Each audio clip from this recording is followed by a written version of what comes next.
Halo semuanya, selamat datang di segmen analisa. Sekarang kita bahas adalah kasus yang sangat menyedihkan di mana ada seorang gadis berusia 21 tahun bernama Dina Oktaviani Karyawati Alfamart di rest area KM 72 Tol Cipularang itu ditemukan mengambang di Sungai Citarum pada Selasa 7 Oktober 2025.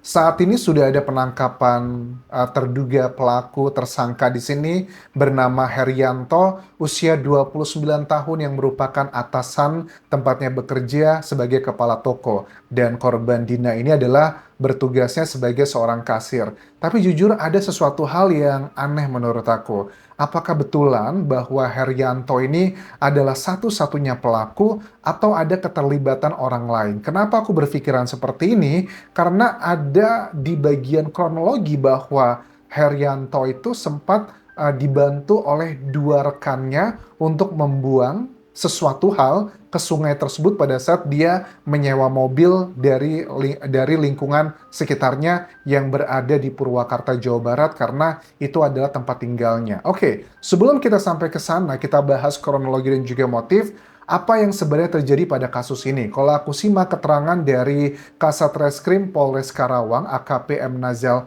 Fawas bahwa awalnya ini kejadiannya dari korban Dina Oktaviani itu baru aja putus sama pacarnya. Dia ini wajar sih usia masih 21 tahun, masih labil.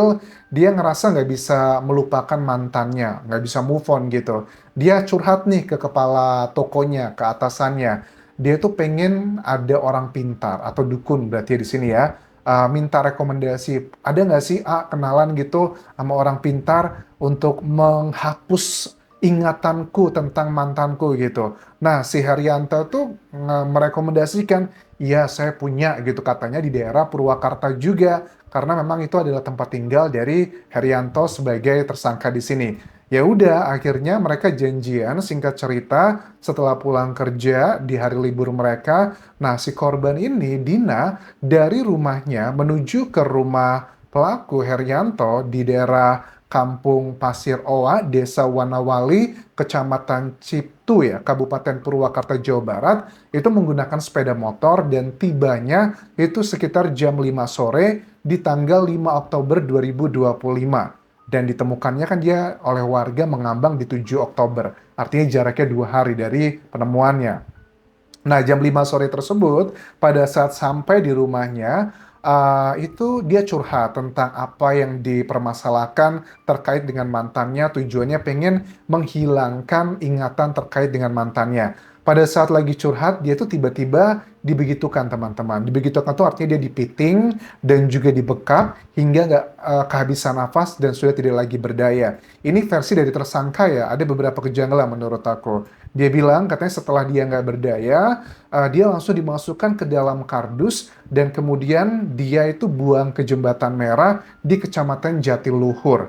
Tetapi dari proses nggak bernafas lagi sampai dibuang itu ada beberapa kejadian-kejadian. Misalnya dikatakan di sini bahwa dia itu menyewa mobil dari rentalan tetangganya di sekitar rumahnya untuk ngebawa korban. Karena nggak masuk akal juga sekardus segede apapun kalau dimasukin ke motor kayaknya orang bakal ketahuan. Apalagi ini makhluk hidup loh. Kita bawa ayam aja, ukuran kecil aja, noda merahnya bisa kemana-mana. Apa kabar dengan seorang gadis usia 21 tahun yang at least berat badannya itu mungkin 40-an kilogram gitu loh. Sama kayak kita bawa kambing atau sapi deh, yang kecil gitu. Itu kan pasti bakal besar banget, makanya nggak heran dia menyewa mobil di daerah tempat tinggalnya. Dan pada saat dia nyewa mobil tersebut, dia mengaku bahwa dia itu minta bantuan temannya, namanya ada dua orang, antara 2 atau 3 orang masih belum clear,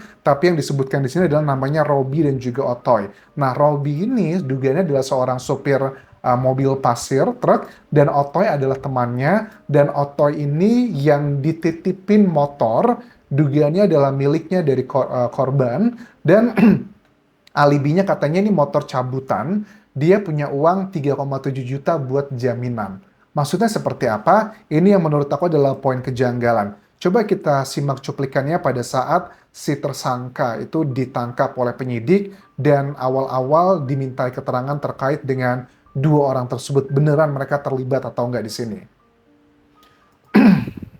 Yakin, Robi sama Otoy tahu gak itu di dalam bus mayat? Enggak. Enggak. Benar. Yakin Pak, saya 100% enggak. Karena saya bisa yakin. Oke.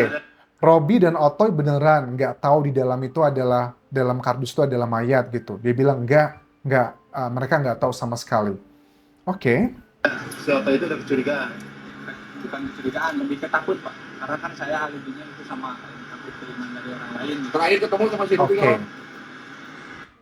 Penyidik tanya, Otoy itu curiga ya sama kardus tersebut? Oh, dia nggak curiga, cuman lebih ketakutan aja karena itu adalah barang saya bilang alibinya kiriman dari orang lain. Ini jujur ya, si tersangka ini termasuk jago berbicara ya.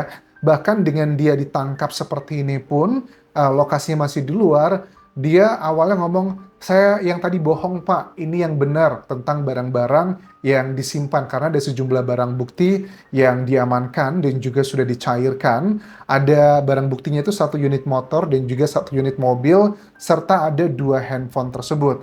Nah, uang yang didapatkan katanya kan dia tuh ngejual barang-barang milik korban kayak perhiasan, uang, handphone atau yang lain tuh sekitar 4 juta rupiah. Tapi katanya uang yang dikasihin ke Otoy ada alibinya itu cuma beberapa puluh ribu rupiah doang waktu polisi tanya kamu ngasih apa ke mereka gitu, ngasih berapa, 50 ribu, 50 ribu. Nah, ini sebenarnya aku indikasinya bahwa si terduga pelaku dengan rekan-rekannya tersebut, apakah beneran si rekan-rekannya nggak tahu sama sekali, atau dijebak juga, atau seperti apa. Jujur sih, bagi aku pribadi cukup janggal ya, cukup aneh dengan kejadian ini.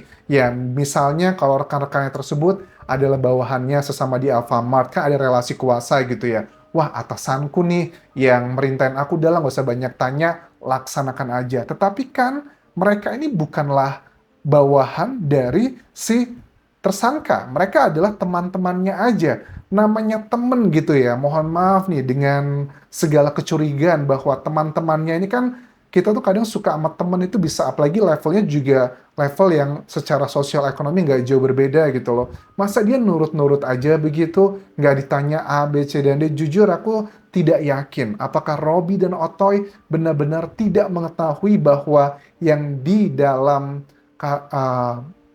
tempat kardus tersebut adalah korban atau enggak. Kalau menurut kalian seperti apa?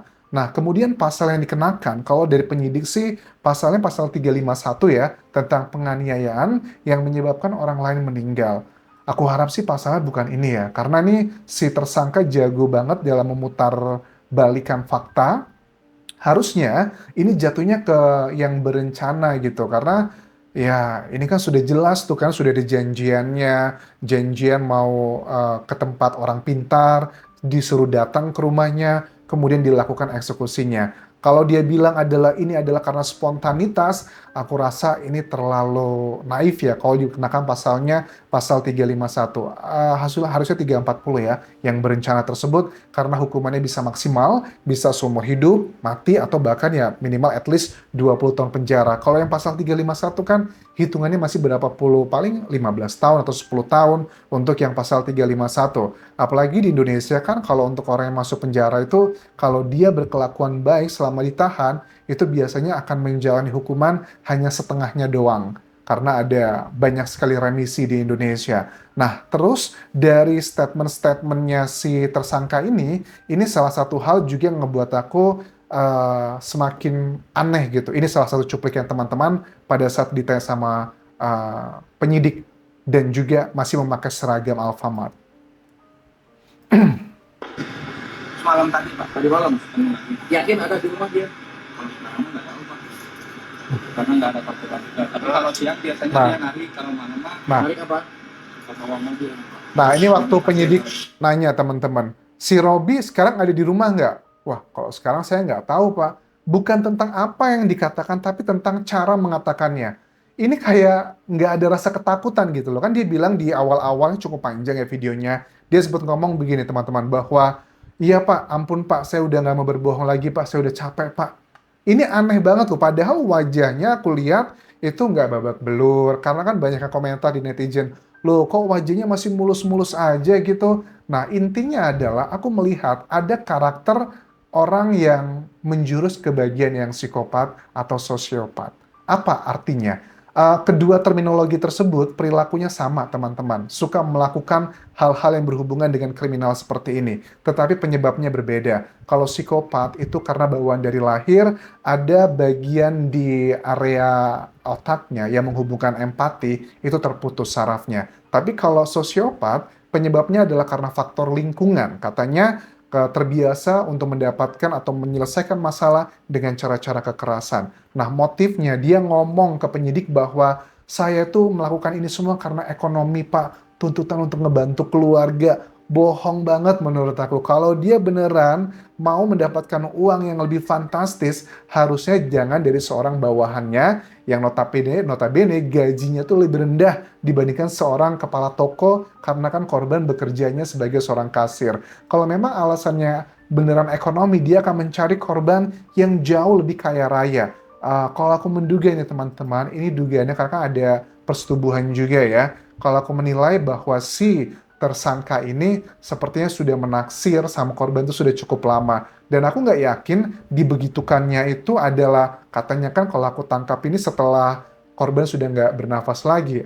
I don't think so. Data otopsi bisa menjawab itu semua, apakah dibegitukannya sebelum korban itu sudah nggak ada lagi di dunia atau masih ada di dunia. Karena kalau aku lihat dari dia ngomongnya setelah tidak ada lagi di dunia ini atau sudah nggak bernafas. I don't think so. Ini sih menurut aku memang sudah jago banget.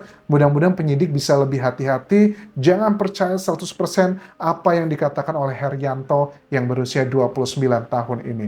Ini indikasinya sudah menjurus ke bagian yang psikopat atau sosiopat.